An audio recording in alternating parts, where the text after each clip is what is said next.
నమస్తే అండి.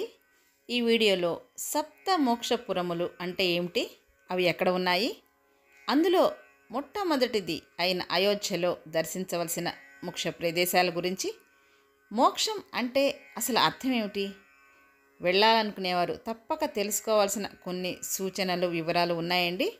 వీడియో చివరి వరకు చూస్తే కానీ మనకి అన్ని విషయాల గురించిన అవగాహన ఉండదు. So welcome to our channel. భారతదేశంలో అత్యంత ప్రాచీన అతి పురాతన క్షేత్రాలు 7 ఉన్నాయి. వీటినే సప్త మోక్షదాయక క్షేత్రాలు అంటారు. సప్త అంటే 7, పురి అంటే నగరం. జీవితకాలంలో ఒక్కసారి అయినా ఈ 7 క్షేత్రాలు దర్శించుకుంటే మోక్షప్రాప్తి కలిగి మరుజన్మ ఉండదని పురాణాంతర్గత విషయం. దర్శనం చేయలేకపోయినా స్మరణ మాత్రాన కూడా మోక్షప్రాప్తిని కలిగించే పుణ్యక్షేత్రాలు ఈ సప్తపురులు. సప్త మోక్ష క్షేత్రాల పేర్లు, అవి ఎక్కడ ఉన్నాయో తెలుసుకుందాం. అయోధ్య, మధుర, మాయా, కాశీ, కాంచి, అవంతిక, పురి, ద్వారవతి చైవ సప్తైతే మోక్షదాయిక. మోక్షం అంటే విముక్తి. ఇది జీవిత మరియు మరణ చక్రం నుంచి మనిషిని విముక్తుణ్ణి చేస్తుంది. సనాతన భారతిలో పుట్టిన మనం ఈ మోక్షపురుల గురించి తెలుసుకోవలసిన ఆవశ్యకత ఎంతైనా ఉన్నది. పూర్తి వీడియో చూడకపోతే కొన్ని ముఖ్య విషయాలు మిస్ అయ్యే అవకాశం ఉంటుందండి. కాబట్టి వీడియో చివరి వరకు చూడండి. ముందుగా ఈ సప్త మోక్షధామాలు భారతదేశంలో ఎక్కడెక్కడ ఉన్నాయో తెలుసుకుందాం. మొదటిగా అయోధ్య ఉత్తరప్రదేశ్ రాష్ట్రంలో ఉంది. మధుర ఉత్తరప్రదేశ్ రాష్ట్రంలో ఉంది. హరిద్వార్ అంటే మాయాపురి అంటారండి, మాయాపురి ఉత్తరాఖండ్ రాష్ట్రంలో ఉంది. కాశీ ఉత్తరప్రదేశ్లో ఉంది. కాంచీపురం తమిళనాడు స్టేట్లో ఉంది. అవంతిక అంటే ఉజ్జయిని మధ్యప్రదేశ్ రాష్ట్రంలో ఉంది. ద్వారవతి ద్వారకా నగరం అంటే గుజరాత్ రాష్ట్రంలో ఉంది. ఈ సప్తమోక్షపురములు విష్ణువుకి, శివునికి మరియు అమ్మవారికి సంబంధించిన అన్ని క్షేత్రాలండి. అయితే మేము మొన్న జూలైలోనే మా సప్తపురి యాత్ర కంప్లీట్ చేశాము.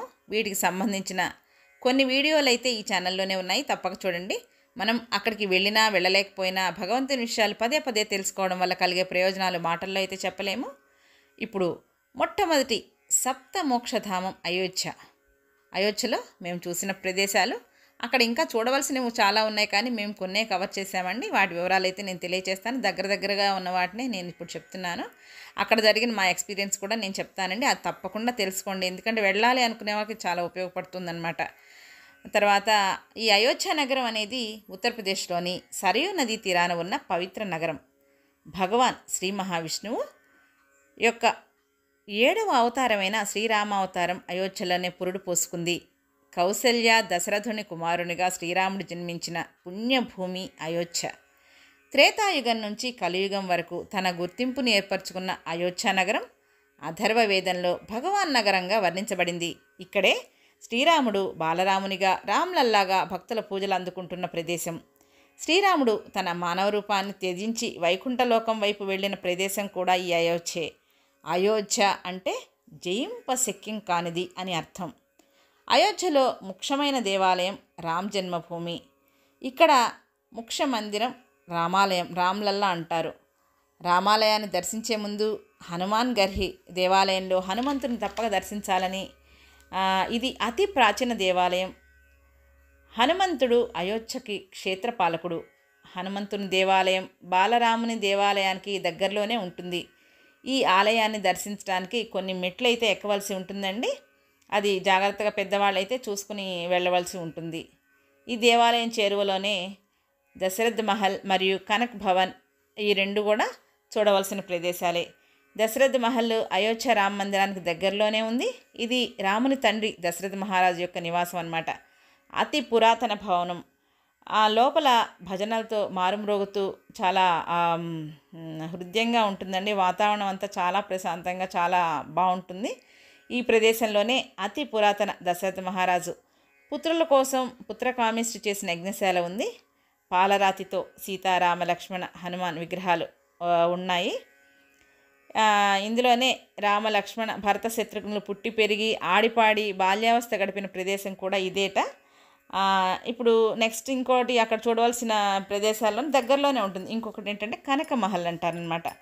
ఇది రాముని వివాహానంతరం అయోధ్యలో సీతా సమేతంగా విచ్చేసిన రాముల వారిని కైకేయి చక్కగా ఆహ్వానించి తన కోడలికి ఈ స్వర్ణభవనం అంటే కనక మహల్ని గిఫ్ట్గా ఇచ్చిందిటండి ఆవిడే. అది చాలా అద్భుతంగా ఉంటుంది. ఆ కట్టడం అనేది చాలా మంచి ఎక్సలెంట్గా ఉంటుంది. ఆ రాచ టీవీ అది కనపడుతుంటుంది. అయితే ఇవేంటంటే త్రేతాయుగంలోనే రాముని పుత్రుడు కుశుడు, ఆ తర్వాత ద్వాపరయుగంలో శ్రీకృష్ణుడు, ఆ తర్వాత తదనంతరం విక్రమాదిత్యుడు, వీళ్ళందరూ ఈ భవనాన్ని పునర్నిర్మించినట్లు మటుకు చారిత్రక కథనం ఉంది. అయితే ఈ ప్రదేశం మటుకు అదే, కానీ వీళ్ళంతా పునర్నిర్మిస్తూ వచ్చారనమాట. ఇప్పటి వరకు కూడా దాన్ని అలా నిలబెడుతూ వచ్చారు. అయితే ఒక ఇంపార్టెంట్ ఇదేంటంటే ఇప్పటికి కూడా ఆ ప్యాలెస్ గోడలకి మన చెవులు పెట్టి వింటే అండి సీతమ్మ గజ్జల చప్పుడైతే వినపడుతుందని అక్కడ స్థానికులు చెప్తారండి. అంటే భక్తులకు వినపడుతుందేమో, మనకేం పెద్దగా వినపడలేదులేండి. లోపల సీతారాముల విగ్రహాలు ఉన్నాయన్నమాట. వీటితో పాటు ముఖ్యంగా దర్శించింది ఇంకోటి ఏంటంటే సరయూ నది ఒడ్డున ఉన్న రామ్ ఘాట్ అండి. ఇక్కడ సాయంత్రం సరయూ నదికి హారతి ఇస్తారు. ఇక్కడ కూడా లేజర్ షో చాలా అద్భుతంగా ఉంటుందండి. మేము వెళ్ళేసరికి అది అయిపోవచ్చిందనమాట. లాస్ట్ బిట్ చూసాం అంతే. మేము అయోధ్యకి వెళ్ళేవారు కొన్ని ముఖ్య విషయాలు అయితే తెలుసుకోవాలండి. అందరూ ఒక గంటన్నరలో దర్శనం అయిపోతుందనే మాత్రం మనకు చెప్తారు. అవి ఏంటంటే మామూలు రెగ్యులర్గా కొన్ని అంటే సామాన్య దినాలన్నమాట. ప్రత్యేకమైన దినాలు అంటే ఏకాదశులు, పౌర్ణము, లేకపోతే పండగలు, పబ్బాలు ఇలాంటివి వస్తే మటుకు కాస్త కేర్ఫుల్గా అయితే ఉండాలండి. మేము వెళ్ళిన రోజు సండే, అందులో కూడా గురు పౌర్ణమి రోజు వెళ్ళటంతో చాలా రష్ అనమాట. టెంపుల్ కూడా చాలా నడకండి, లోపల చాలా నడవాలి. దగ్గరే అంటారు కానీ చాలా నడవాలి. తర్వాత అక్కడ మనకేంటంటే రష్గా ఉన్న రోజుల్లో అండి మనకి టెంపుల్ ముందు వరకు ఆటోలు అయితే వెళ్ళవండి చాలా. అందుకని బయట కూడా మనం చాలా నడవాల్సి వస్తుంది. నడవలేని వాళ్ళైతే కొంత ఇబ్బంది పడతారు. అంటే వీల్ చైర్ అవైలబిలిటీ కొంత ఉన్నా అది ఇంపార్టెంట్ డేస్లో ఈ పండుగలు పర్వదినాలు ఈ క్రౌడ్లో మాత్రం గమనించుకోవటం మంచిదండి. అయితే మనకు అక్కడ దర్శనం కానీ హారతి టికెట్స్ కూడా మనకి ఫ్రీ ఆఫ్ కాస్ట్లో ఆన్లైన్లో ముందుగానే బుక్ చేసుకోవచ్చండి. హారతి టికెట్స్ అయితే మాకేం దొరకలేదు. మామూలుగా దర్శనం టికెట్సే మేము బుక్ చేసుకున్నాం. అయితే మేము దానికి కూడా అటెండ్ అవ్వలేకపోయాం అనమాట. మేము మామూలు ఫస్ట్ దర్శనం రెగ్యులర్గా చేసేసుకుందాం, 1 అవర్లో అయిపోతుంది, కావాలంటే సాయంత్రం 7:30కి మళ్ళీ వెళ్దాం అనుకున్నాం. ఇంకా మళ్ళీ వెళ్ళే అంత శక్తి లేదు. అంత క్రౌడ్లో మేము అది బుక్ చేసుకున్నది కూడా వదిలేసాం అనమాట. తర్వాత మనకి టెంపుల్లోకి వెళ్ళే వాళ్ళు ముఖ్యంగా తెలుసుకోవాల్సిందండి, అక్కడ చాలా మెయిన్ డ్రాబ్యాక్ ఏంటంటే అక్కడ ఒక రైట్ సైడ్ ఏమో మనకి సెల్ ఫోన్స్ విడిగా పెట్టుకోవాలండి. అక్కడ కౌంటర్స్ ఉంటాయి. అంటే టెంపుల్లో లోపల చాలా దూరం నడిచాక మాత్రమేనండి. అవి బయటే వీళ్ళు వదిలేస్తూ ఉంటారు. అక్కడ పెట్టుకుంటే కూడా మనం మళ్ళీ ఇబ్బంది పడిపోతాం.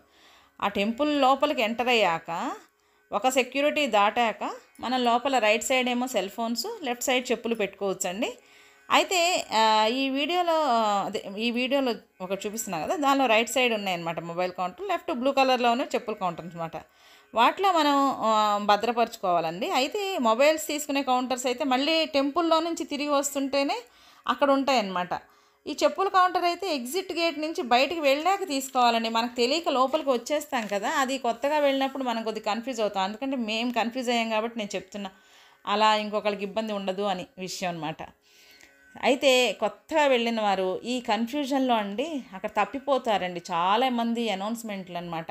పాపం భాష రాదు, పిల్లలు తప్పిపోయి అంటే అక్కడికి వెళ్ళేసరికి లోపలికి ఈ మగవాళ్ళు ఒక లైను, ఆడవాళ్ళు ఒక లైన్లో వెళ్ళిపోవాల్సి వస్తుంది. స్కాన్ చేస్తూ ఉంటారు కదా మనని. అక్కడ దాకా వెళ్ళేసరికి కన్ఫ్యూజన్లో వాళ్ళు మారిపోతారు. లోపల క్రౌడ్ కూడా ఎక్కువ ఉంటే ఇబ్బంది అండి. క్రౌడ్ లేనప్పుడు పెద్ద ఇబ్బంది లేదు. ఆ స్కానింగ్ జరిగాక వెంటనే మన నెక్స్ట్ అందరూ వెయిట్ చేస్తూ ఉంటే కనుక అక్కడ లోపలికి వెళ్ళేటప్పుడు మటుకు అందరూ కలిసి వెళ్ళిపోవచ్చు. అది బాగానే ఉంటుంది. అది మటుకు కొంచెం కేర్ఫుల్గా ఉండాలండి. ఇది తెలుసుకోక చాలామంది అక్కడ ఇబ్బందులు పడ్డానని నేను చెప్తున్నాను అనమాట. 15 days బ్యాకే వెళ్ళామండి మేము. ఇది మాకు రీసెంట్గా ఎదురైన ఎక్స్పీరియన్స్ అనమాట. ఇప్పుడు ఇంకా రామదర్శనం వివరాలు చెప్పాను కదండి. ఈ అయోధ్య దర్శనంతో మా సప్తమోక్షపురుల యాత్ర పూర్తయిందండి. యాత్ర అనంతరం మేము చాలా పుణ్యాత్ములం అని, మోక్షం మీకు బోళ్ళంత వచ్చేస్తుందని అందరూ అన్నారండి. బట్ యాత్ర చేసినంత మాత్రానే మోక్షం వస్తుందో చెప్పండి? ఇది కేవలం మోక్ష సాధనలో మొదటి మెట్టు మాత్రమేనండి.